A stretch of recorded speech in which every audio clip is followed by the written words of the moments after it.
You're walking through a colonial American town in the 1600s, dirt roads, wooden houses, church bells ringing. You mind your business. Maybe you're chewing some tobacco, or just trying to survive another day without freezing to death. Suddenly you see your neighbor being dragged to the town square. Why? Because last week he stole a chicken. By sundown, that man might be swinging from a rope. Welcome to colonial America, where execution wasn't reserved for murderers or dangerous criminals.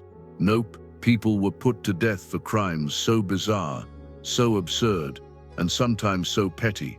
You'll wonder if the colonies were run by strict parents instead of governments. Spoiler alert, in many cases they kind of were. This isn't just about witch trials or pirates getting hanged.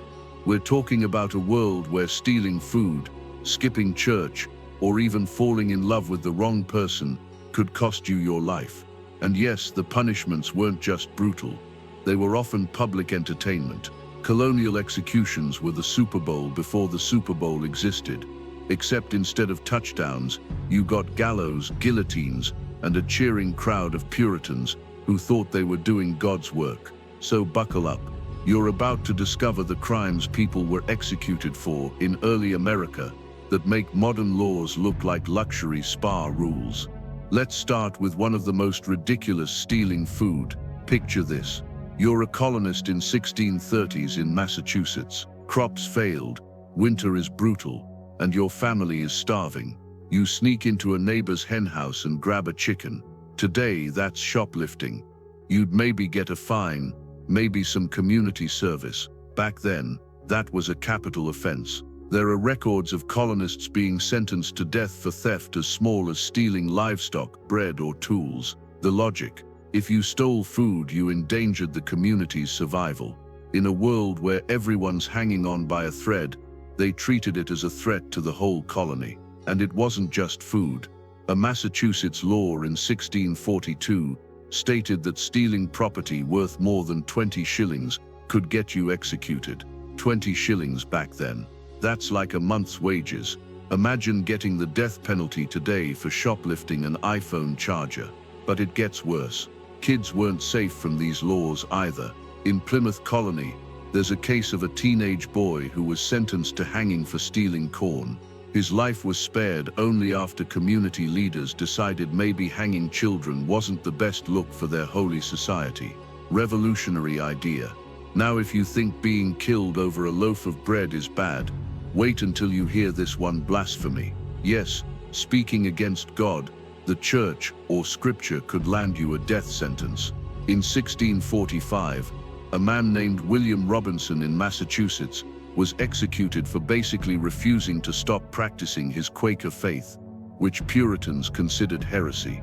Colonial leaders saw religious dissent as a direct attack on their authority, and their solution was to silence it permanently. Blasphemy laws were so strict that even small slips could be dangerous.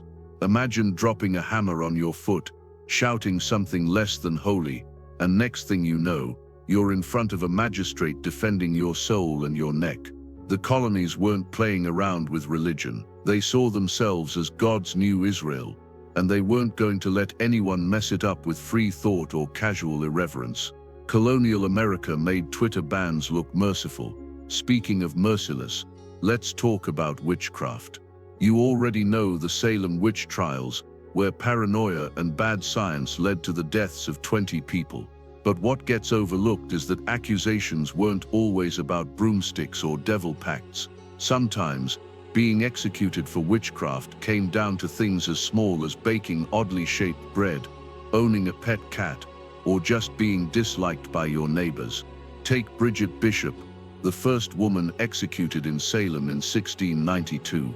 Her crime: people claimed her weird clothing choices and her lively personality were evidence of witchcraft. Translation: she dressed in bright colors and didn't act submissive enough. That got her hanged. But here's the kicker. Witchcraft wasn't only a women's problem. Men, too, faced accusations.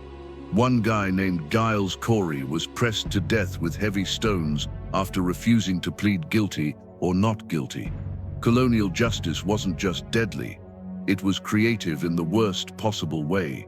Now let's pause here for a second, because you might be wondering, were these executions common or just rare extreme cases? Sadly, they were common enough that public hangings became community events. Families brought their kids, vendors sold snacks, ministers gave fiery sermons as the condemned prepared for death. It was both a warning and a form of entertainment. Imagine going to a county fair, except instead of cotton candy, you got a corpse swinging on a rope. But executions weren't only for crime and witchcraft. Love could get you killed too. Adultery in colonial America wasn't just scandalous, it was a capital crime. The Massachusetts Body of Liberties, 1641, explicitly listed adultery as punishable by death. Why? Because sexual morality was seen as the backbone of the colony. Break it, and you weren't just cheating on your spouse, you were cheating on God.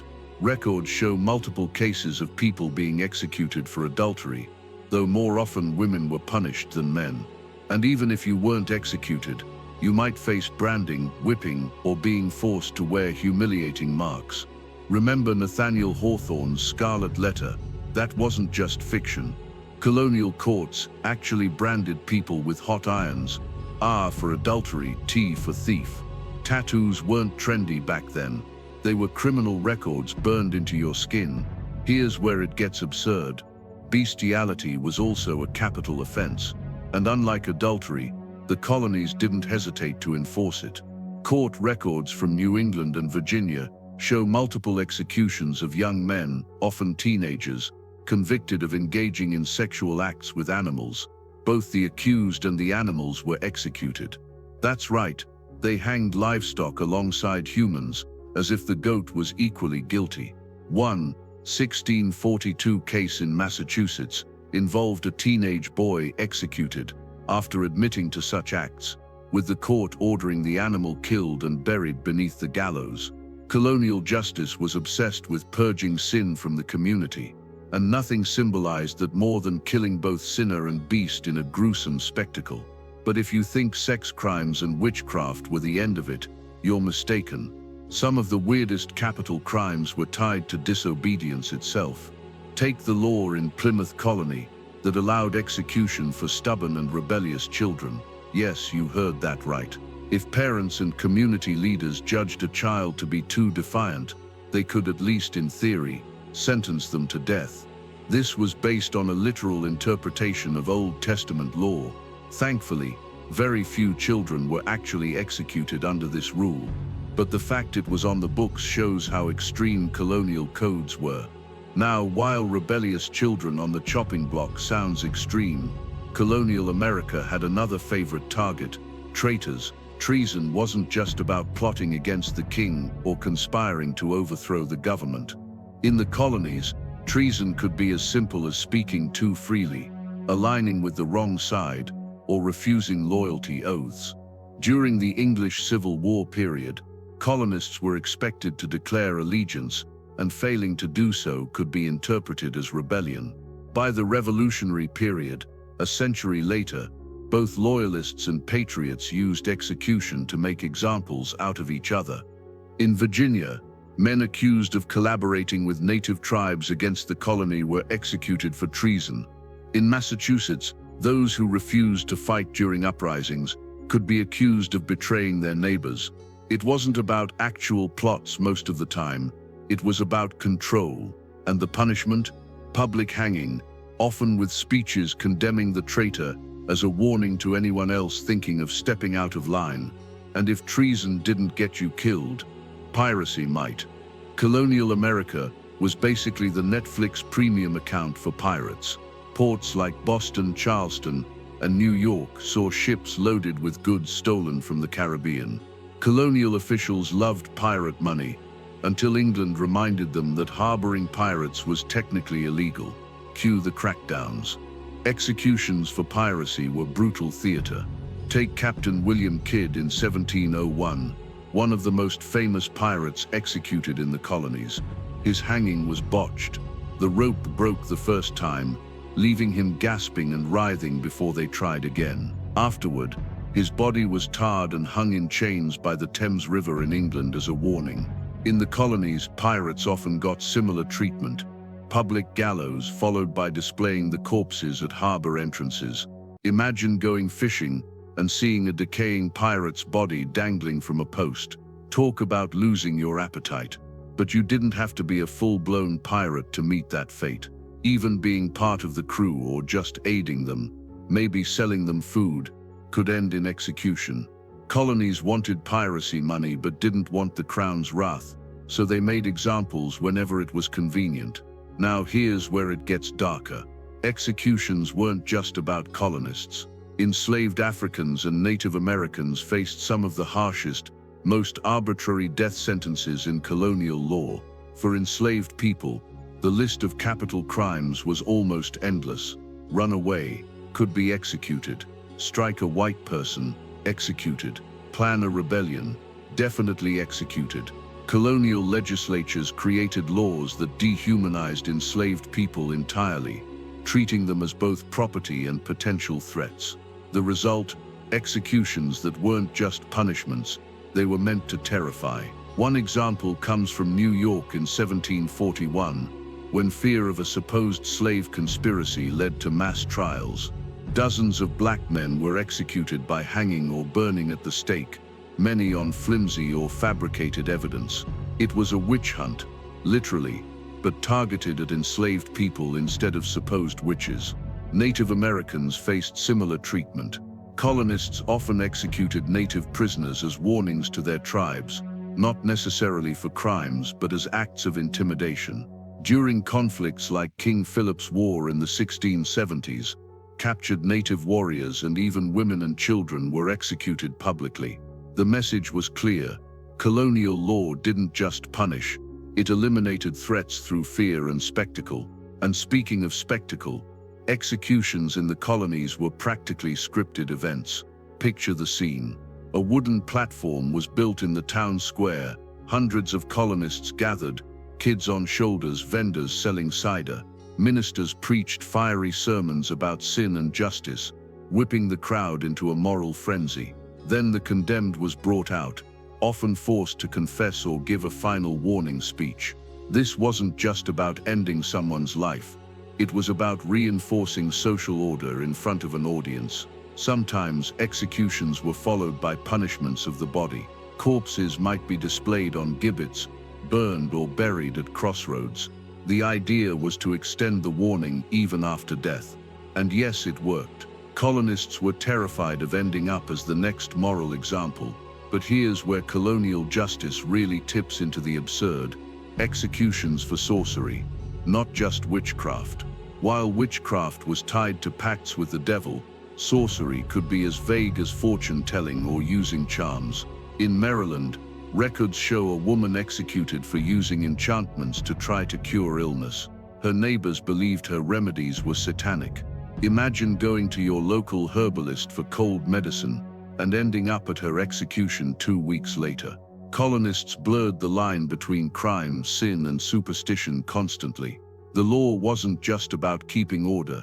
It was about controlling belief, behavior, and even imagination. Now let's talk about executions that were less about crime and more about morality policing. Homosexuality, or sodomy as it was called, was punishable by death in several colonies.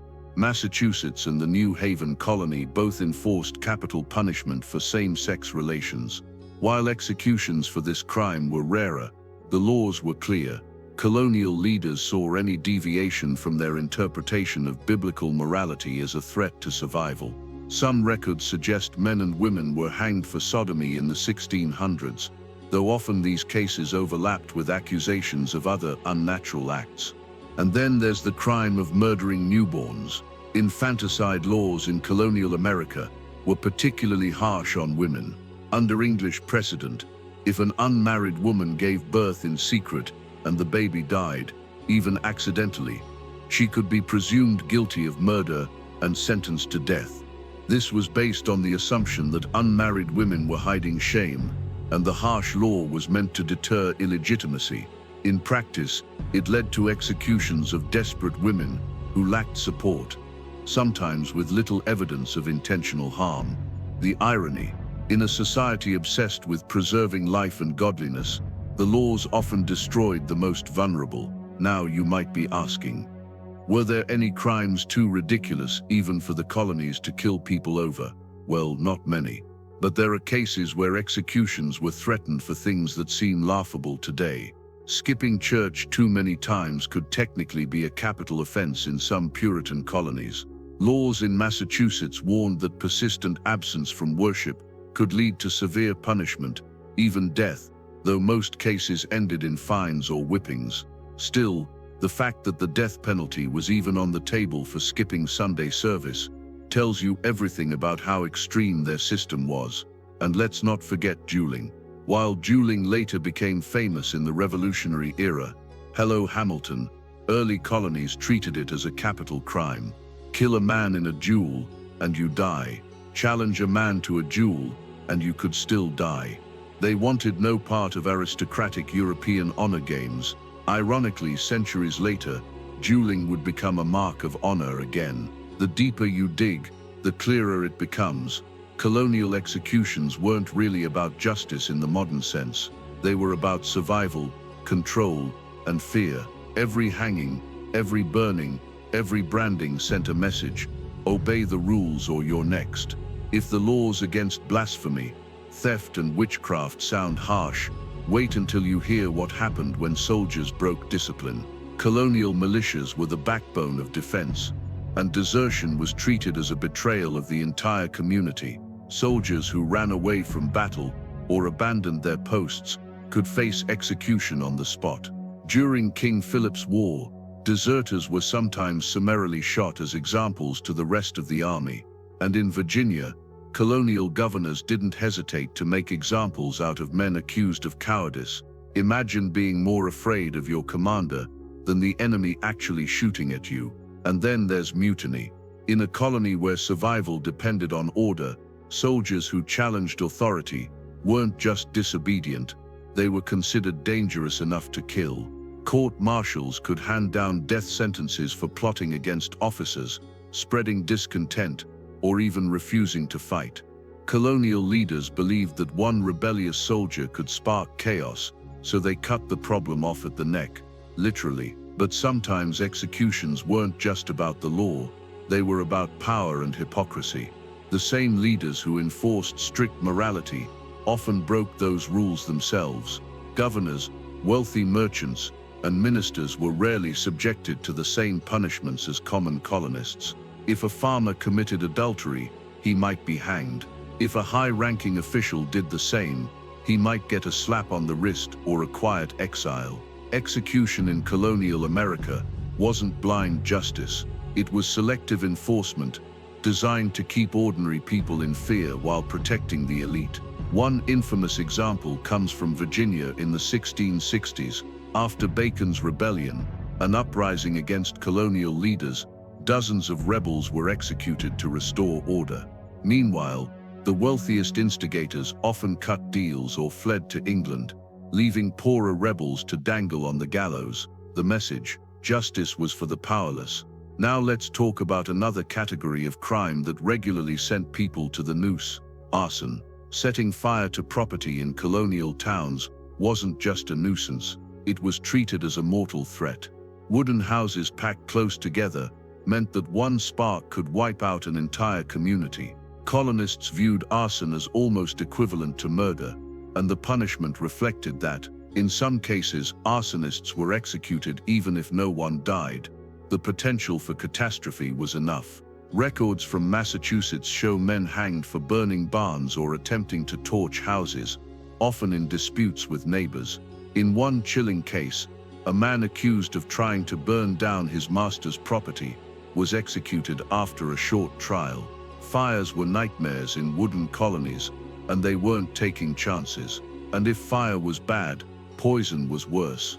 Poisoning someone in colonial America was considered a particularly sinister crime, sneaky, cowardly, and nearly impossible to detect with the medical knowledge of the time. That fear made poisoning a capital crime. Several women were executed after being accused of using poison to kill husbands, masters, or rivals. Sometimes the evidence was flimsy, suspicious illnesses, or rumors of strange powders were enough to convict.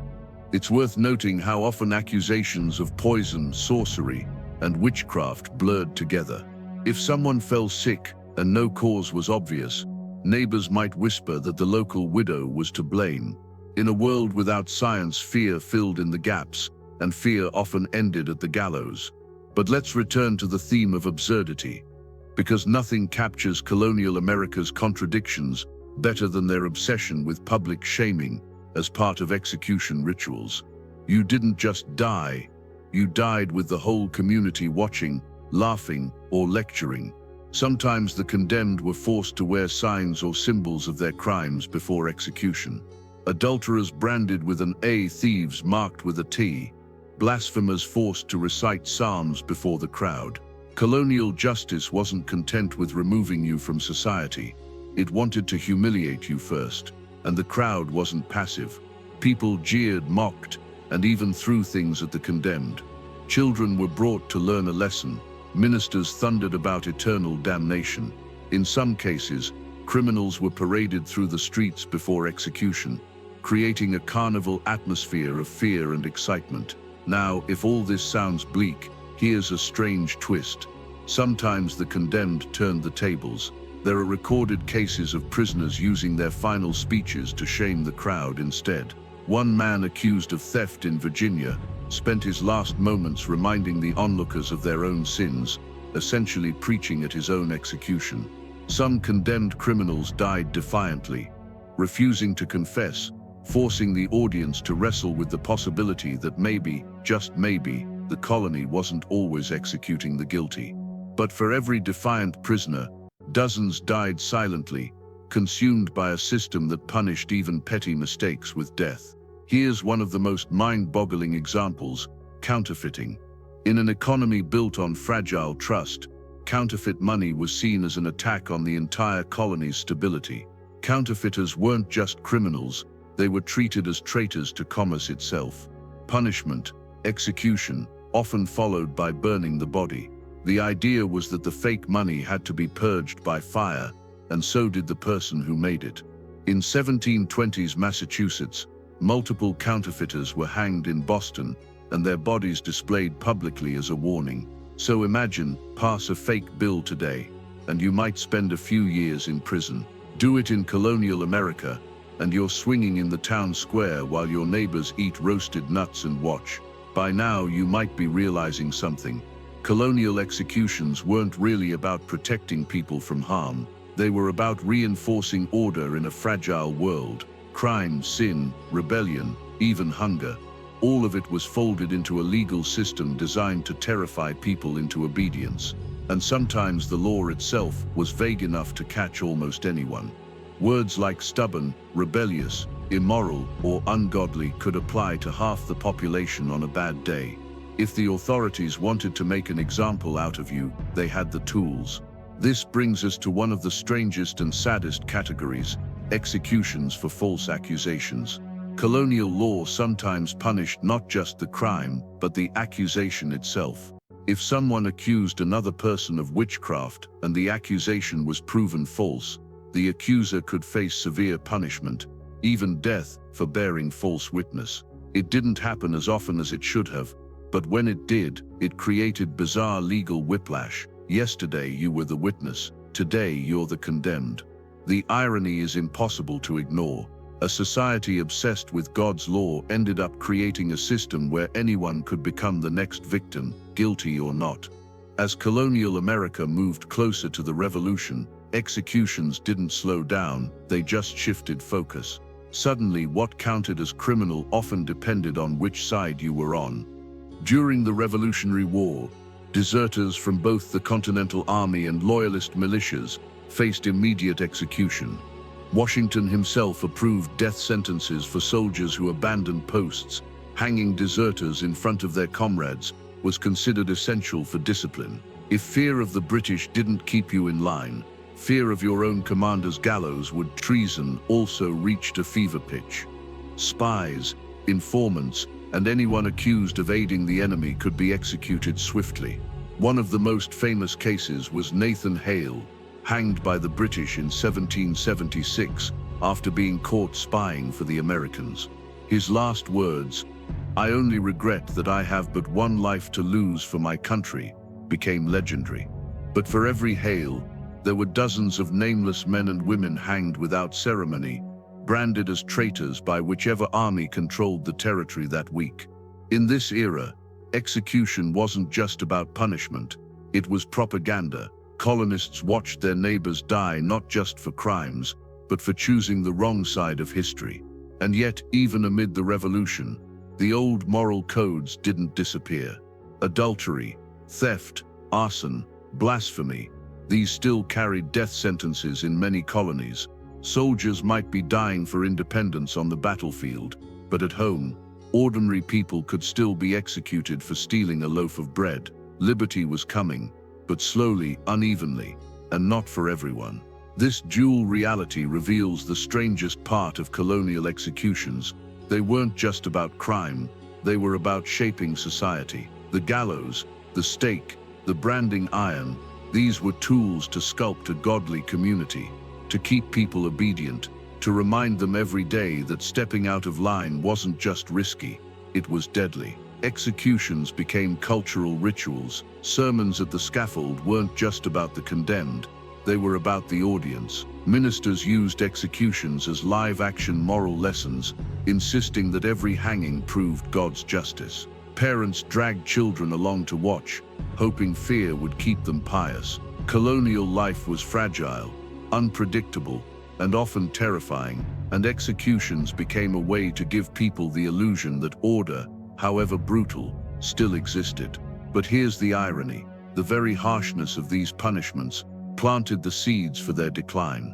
By the late 1700s, Enlightenment ideas started seeping into the colonies. Philosophers like Cesare Beccaria argued that excessive punishments didn't prevent crime, they just brutalized society. Some colonial leaders began to wonder if maybe, just maybe, executing people for minor offenses wasn't actually making their communities safer. Pennsylvania became the testing ground. By the 1780s, after the Revolution, the state began reducing the number of capital crimes. Instead of death for theft or adultery, they introduced long-term imprisonment. This was the beginning of the penitentiary system, prisons designed not just to hold people, but to penitently reform them. The age of the gallows as a universal punishment was beginning to fade, but don't mistake that for mercy. Executions didn't vanish, they just narrowed. Murder, treason, piracy, these remained capital crimes. What changed was the idea that hanging a teenager for stealing corn or burning a woman for sorcery was no longer acceptable, yet the memory lingered. For generations, Americans remembered the gallows as a symbol of colonial justice, and those memories shaped debates about crime and punishment well into the 19th century. Here's the unsettling part: many of the crimes that once carried the death penalty in colonial America, theft, arson, adultery, religious dissent, have modern parallels. Today they bring fines, probation, maybe prison time. But the fact that people once swung for these acts forces us to ask hard questions. How will future generations judge our own punishments? Which of today's sentences will seem barbaric tomorrow? Because if there's one lesson colonial America teaches us, it's this: fear makes laws cruel, and cruelty eventually makes society question itself. So next time you hear someone complain about a traffic ticket or a petty theft charge, remember this: in colonial America, that same offense might have earned you a noose, a branding iron, or a public shaming in front of the entire town. The colonies may have dreamed of freedom, but their justice system was often worse than the tyranny they claimed to resist. And maybe that's why this history matters. Not just because it's shocking or bizarre, though it definitely is, but because it reminds us that justice has always been fragile, always evolving, always caught between fear and fairness. So the next time you're walking down a street, maybe see a historic marker for a colonial courthouse or a town square where a gallows once stood. Stop for a second. Imagine the crowd gathered, the minister shouting, the condemned trembling. Imagine the crimes: adultery, theft, blasphemy, even skipping church. and imagine dying for them. Colonial America may be long gone, but the echoes of its executions are still with us, whispering warnings about how easy it is to turn law into fear and fear into death.